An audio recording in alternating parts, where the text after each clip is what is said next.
Objective is completely optional, okay? If you have space, then only write it. And if you're writing that, it should be very brief. It should just highlight your career goals, and it should be like something like this, to the point, that what is your role, what is you are experienced in, what all skills, and what opportunities you are looking.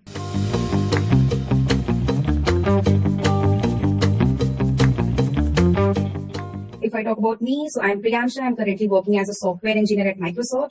I have also worked at EA Sports as well, and there I was part of a team who used to provide chat and notification feature to the game clients. It's not like I was game developer, I was software engineer there, and I have graduated from BITS Pilani Hyderabad campus in year 2020.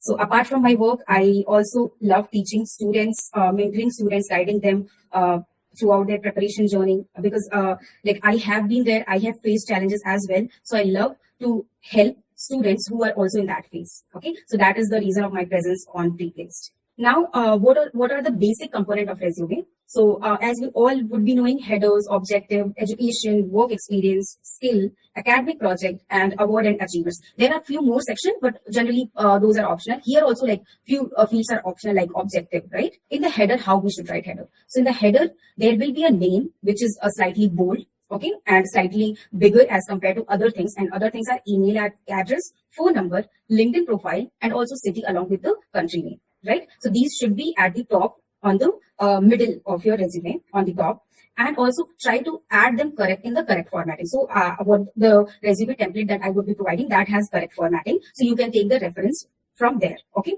One important thing, I have seen some resume which has email address not that professional. Okay. Not that appropriate to write. Like suppose, for example, moneymaker@gmail.com. So this is not good to put on resume, right? So always write professional email address. Okay, it should be that you should be able to write on resume. You should not feel embarrassed, right? So always check whether your email address is appropriate or not. Okay. Now, what about GitHub and LinkedIn profile link? So if you have project on GitHub, you can definitely write GitHub link, but GitHub link is also optional. Okay. LinkedIn profile link you should always write, because see, in one page of resume, you might not add all the information, right? You in your career journey, you would be having many things. So it's better that you write everything on LinkedIn, and on resume, you just write the impactful information, okay, which is relevant to the job profile. So if recruiter wants to know more about your career journey or work experience, then they can just check out your LinkedIn profile, right? So LinkedIn profile link will provide recruiters more exposure to your broader history, so that even just one page of resume, if not everything is covered, then you can put something on the LinkedIn. So now comes the objective section. Objective is completely optional, okay? If you have space, then only write it. And if you're writing that, it should be very brief. It should just highlight your career goals, and it should be like something like this, to the point, that what is your role, what is you are experienced in, what all skills, and what opportunities you are looking. For example, for a UX researcher, so UX researcher with this many years of relevant experience in programming, this programming language and tools, seeking full-time UX researcher roles starting in this year. Okay, so this should be very crisp and very to the point. If you are writing, it should be brief, and it should be like, for example, software developer with this many years of relevant work experience in these programming language and tools, and seeking full-time UX researcher, or not researcher, full-time software engineering role in starting. Now, education section. So education section, again, it will contain the most 4 important things will be degree earned, what is the, from which institution, what is the graduation year, and what is the GPA. So I have seen some student writing GPA like 8, directly only 8 they write. You should not write like this. You should write 8/10, right? Or 3/4. So you should mention the score is out of what. Okay. And also write GPA only if this is strong, right? If it is a strong selling point, then only you should write it. Okay. And if you are recent graduate, then place this section on the top, like objective, after objective section. Okay.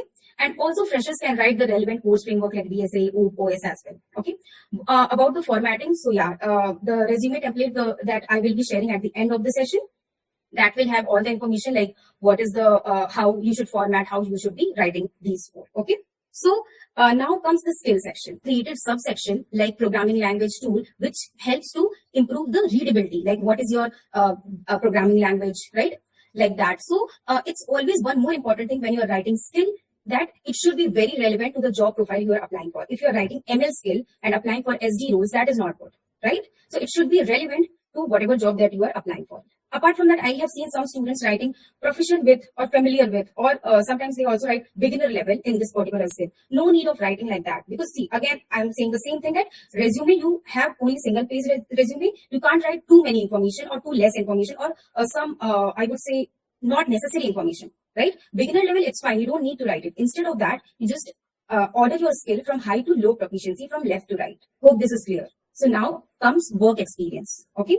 Work experience, this is very important section of the resume, and here you would be writing, here comes the major part where you need to put more impactful information. Okay, so in the work experience, you first thing, most important thing is your most recent job should be coming to the top, and then the next job should be coming. Okay, so it will be reverse chronological order. Okay. Apart from that, focus on accomplishment, responsibilities that are relevant to the job profile you're applying. So you might have done one project, for example, in ML, one project in software engineering role. But you should put, if you're applying for software engineering role, then you should put software engineering role project in your resume. The standard thing, that name, job title, location, and date, these should be there. Format, again, will be in the template that I will be sharing. Okay, so you can just take the reference from there. Now, what is most important thing, I have seen some students writing work experience in paragraph. You should not write like that. Nobody is going to read paragraph, right? It's always good to write things on bullet point. Okay, so you will just not write in bullet points. You will also start each bullet points with strong action verbs, which will show that what is your accomplishment, what you have done, right? And it will create the line more impactful if you start the resume with action verb. Okay, what is the example of action verb? Achieved, created, implemented, design, right? Developed. So these are, you should always start with these action keywords. So what you can do, you can just Google the action keyword, and whenever you're creating the resume, right, you can just Google the action keyword and create your each bullet point. Okay, start that with this action word. Okay. Now, again, there are a few more things to consider when you are writing bullet points. So always use numbers. Okay, when you are telling your contribution in impactful way, you need to also tell it in data-driven way. It means that you need to quantify your results. Okay, what is the result that you got? Okay, so now in that, how it will be? So you need to write each bullet point using this CAR method: challenge, action, and result. Okay, so what it means, whenever you are writing in this format, like what you did, what was the challenge, what you did, how you did, like what was your contribution or action, and finally what was the impact. Impact you need to show in terms of numbers, like percent, or any numeric number, like, or any matrix that can help you to showcase the impact. Okay, suppose you don't have the impact in the numerical format, then what you can do, you can just write some guesstimation. Exact number you might not write, but it's okay, because you don't have them, you can't write. But you need to write a guesstimation, that some guess about how much, based on your project, how much improvement has happened. So those percentage you can write, okay, guess it, but you should be able to justify it. So if suppose you write some random number, and in interview they ask you and you're not able to justify, then it will lead to credibility issues, right? So you should always write numbers that you are able to justify as. You include data and numbers and fact and figures instead of only literature. Now comes the project section, which can be academic project as well. Okay, so you need to write it similar way, like in a bullet points, in a data-driven way, started with each bullet point with action keyword, like those things. You should follow the same pattern in the project section. And I've seen some student also comes who says that they don't have any work experience, and internship also they don't have. It's okay. You can just do your project on your own, right? And just write them on resume and describe them in same way how I told to describe each bullet point, right? So this also you can consider adding. Now, awards and achievement. So if I have seen some people also write extracurricular activity. So if you have space and nothing to write, then it's fine. You can write extracurricular activities.